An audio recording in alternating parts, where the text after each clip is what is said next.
नाज़रीन, artificial intelligence जो है वो इसके बारे में ये कहा जा रहा है कि शायद वो इंसान को मात दे देगी और अगली दुनिया जो है वो सिर्फ आर्टिफिशियल इंटेलिजेंस की होगी। क्या वाकई ऐसा है? और आर्टिफिशियल इंटेलिजेंस हमारी ज़िंदगियों में क्या तब्दीलियां ला सकती है? इस मौजू पे बात करने के लिए आज हमारे साथ मौजूद हैं आईटी एक्सपर्ट और मीडिया स्ट्रेटजिस्ट जनाब असद बेग साहब। Thank you very much Asad साहब आपके टाइम का। ये बताइएगा कि आर्टिफिशियल इंटेलिजेंस मॉडल की नई जो आलमी दौड़ शुरू हो गई है और अमेरिका और चीन एक दूसरे के मद्दे मुकाबिल हैं, आप क्या समझते हैं ये जंग कहाँ जाके रुकेगी? आने वाली दुनिया कैसी होगी? सर देखिए, ये तो होना ही था। ये तो हम बहुत अरसे से यही बात कर रहे थे कि ये जो एआई है दैट्स द फ्यूचर। और आपने देखा होगा कि अभी तक जो वेस्टर्न कंट्रीज हैं उनकी मैं मोनोपोली तो खैर नहीं कहना चाहूंगा, बट आप ये समझ लें कि उनकी इजारादारी थी अभी तक एआई और उससे रिलेटेड टेक्नोलॉजी पे, और बहुत सारी इन्वेस्टमेंट्स हो रही थी। आपने देखा होगा एनवीडिया के स्टॉक्स बहुत ऊपर जा रहे थे, और एनवीडिया बाय द वे वो कंपनी है जो एआई चिप्स बनाती हैं, जो कि वो चिप्स बनाती हैं जो कि एआई सिस्टम्स में काम आती हैं। और इसी तरह जो ओपन एआई के शेयर्स हैं जो माइक्रोसॉफ्ट के, वो बहुत ऊपर जा रहे थे। और उसकी जनरली वजह ये थी कि ये समझा जा रहा था कि सिर्फ जो वेस्टर्न वर्ल्ड है उसका एक कब्जा है एआई पे, टेक्नोलॉजी पे। और अब हम देख रहे हैं कि ऐसा नहीं है, और उसका एक फ्रैक्शन, और जो सबसे इंटरेस्टिंग बात मुझे इमरान भाई लगी इसमें कि उसकी फ्रैक्शन ऑफ द कॉस्ट में, वो जो नया हम जिसकी आप बात कर रहे हैं डीप सीक की, वो उसकी फ्रैक्शन ऑफ द कॉस्ट में तैयार हुआ है। तो ये बहुत एक इंटरेस्टिंग बात है समझने के लिए कि अब now this is the future, this is. Asad साहब ये फरमाइएगा कि चीन और अमेरिका की जो एआई कंपनीज हैं वो एक दूसरे के मद्दे मुकाबिल तो हैं ही, लेकिन अब ऐसा महसूस होता है कि शायद चीन के अंदर जो है वो उनकी कंपनियों की अपनी दौड़ भी शुरू हो गई है। तो आप क्या समझते हैं कि ये अमल कहीं चीन को खुद नुकसान तो नहीं पहुंचाएगा? सर देखिए, मेरा तो ख्याल है जो कंपटीशन होता है वो हमेशा कंपनीज को पुश करता है एक दूसरे से बेहतर के लिए। मसलन आप एंड्रॉइड की और एप्पल की कंपटीशन को ले लें, या आप जो सॉफ्टवेयर कंपनीज हैं उनके कंपटीशन को ले लें, या सिमिलरली टेक्नोलॉजी कंपनीज को। आप जो BYD कंपनी है जो गाड़ियां बनाती है, पाकिस्तान में भी आ गई है, उसका और टेस्ला की कंपटीशन को ले लें, तो आपको हमेशा नजर आएगा कि जो कंपटीशन हैं वो इन एक ऐसा एनवायरमेंट पैदा करते हैं जहां पे कंपनीज एक दूसरे से एक्सेल करने में मेहनत करती हैं। तो मुझे तो लगता है कि कंपटीशन इज गुड। और सिमिलरली अब ये क्योंकि चाइनीज मॉडल तो खैर मैं इसको नहीं कहूंगा डीप सीक को, बट क्योंकि एक और नया मुल्क अब इस दौर में शामिल हो गया है, तो मुझे लगता है कि ये शायद अब एक जो कंपटीशन है वो जरा बेहतर डायरेक्शन में जाएगा। पहले हमें लगता था कि सिर्फ शायद वेस्ट की ही इजारादारी है एआई सिस्टम्स पे, अब शायद जाएगा। लेकिन यहाँ सवाल ये भी पैदा होता है कि एआई का फिरोग जो है इंसानी जिंदगी के लिए कितना मुफीद है और कितना नुकसानदेह हो सकता है?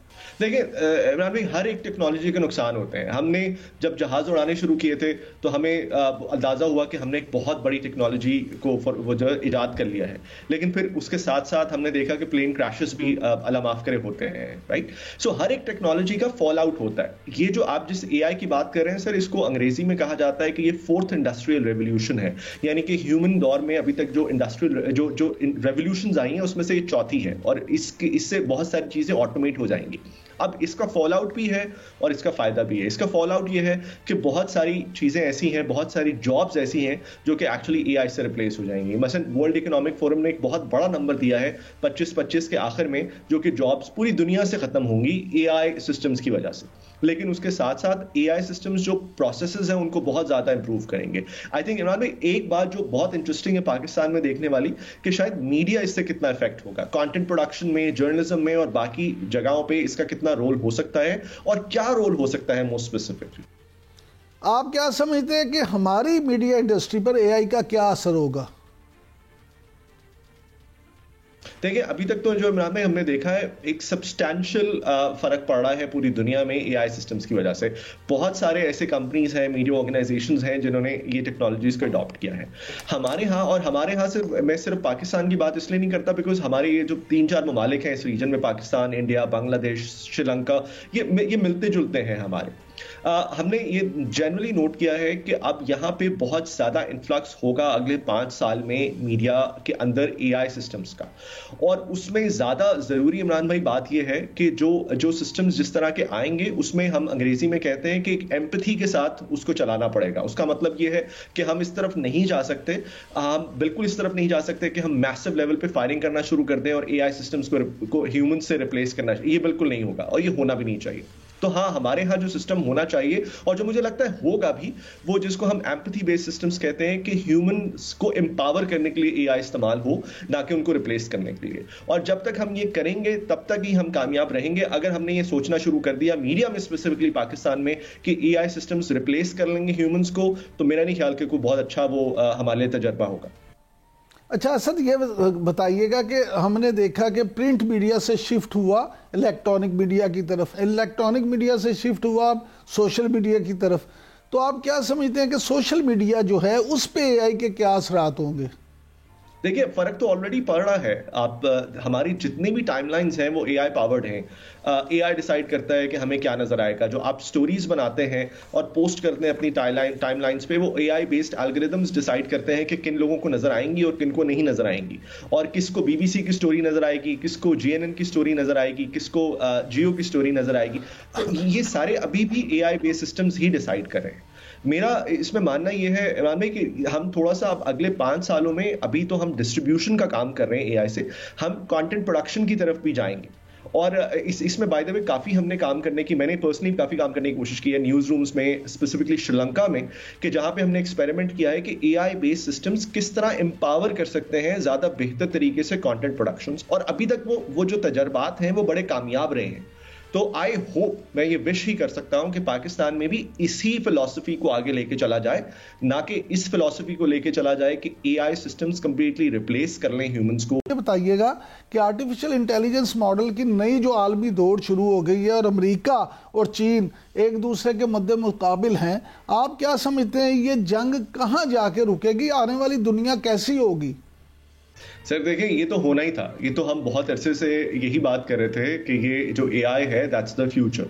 और आपने देखा होगा कि अभी तक जो वेस्टर्न कंट्रीज हैं उनकी मैं मोनोपोली तो खैर नहीं कहना चाहूंगा, बट आप ये समझ लें कि उनकी इजारादारी थी अभी तक एआई और उससे रिलेटेड टेक्नोलॉजी पे, और बहुत सारी इन्वेस्टमेंट्स हो रही थी। आपने देखा होगा एनवीडिया के स्टॉक्स बहुत ऊपर जा रहे थे। और एनवीडिया बाय द वे वो कंपनी है जो एआई चिप्स बनाती हैं, जो कि वो चिप्स बनाती हैं जो कि एआई सिस्टम्स में काम आती हैं।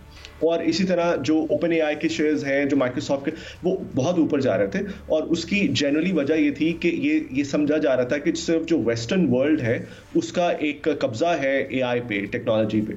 और अब हम देख रहे हैं कि ऐसा नहीं है, और उसका एक फ्रैक्शन, और जो सबसे इंटरेस्टिंग बात मुझे इमरान भाई लगी इसमें, कि उसकी फ्रैक्शन ऑफ द कॉस्ट में, वो जो नया हम जिसकी आप बात कर रहे हैं डीप सीक की, वो उसकी फ्रैक्शन ऑफ द कॉस्ट में तैयार हुआ है।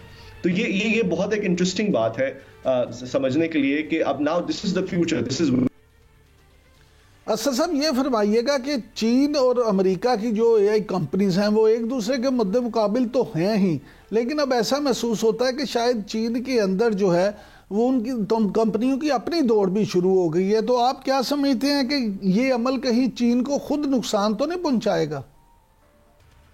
सर देखिए, मेरा तो ख्याल है जो कंपटीशन होता है वो हमेशा कंपनीज को पुश करता है एक दूसरे से बेहतर के लिए। मसलन आप एंड्रॉइड की और एप्पल की कंपटीशन को ले लें, या आप जो सॉफ्टवेयर कंपनीज हैं उनके कंपटीशन को ले लें, या सिमिलरली टेक्नोलॉजी कंपनीज को। आप जो BYD कंपनी है जो गाड़ियां बनाती है, पाकिस्तान में भी आ गई है, उसका और टेस्ला की कंपटीशन को ले लें, तो आपको हमेशा नजर आएगा कि जो कंपटीशन हैं वो इन एक ऐसा एनवायरमेंट पैदा करते हैं जहां पे कंपनीज एक दूसरे से एक्सेल करने में मेहनत करती हैं। तो मुझे तो लगता है कि कंपटीशन इज गुड। और सिमिलरली अब ये क्योंकि चाइनीज मॉडल तो खैर मैं इसको नहीं कहूंगा डीप सीक को, बट क्योंकि एक और नया मुल्क अब इस दौर में शामिल हो गया है, तो मुझे लगता है कि ये शायद अब एक जो कंपटीशन है वो जरा बेहतर डायरेक्शन में जाएगा। पहले हमें लगता था कि सिर्फ शायद वेस्ट की ही इजारादारी है एआई सिस्टम्स पे, अब शायद जाएगा।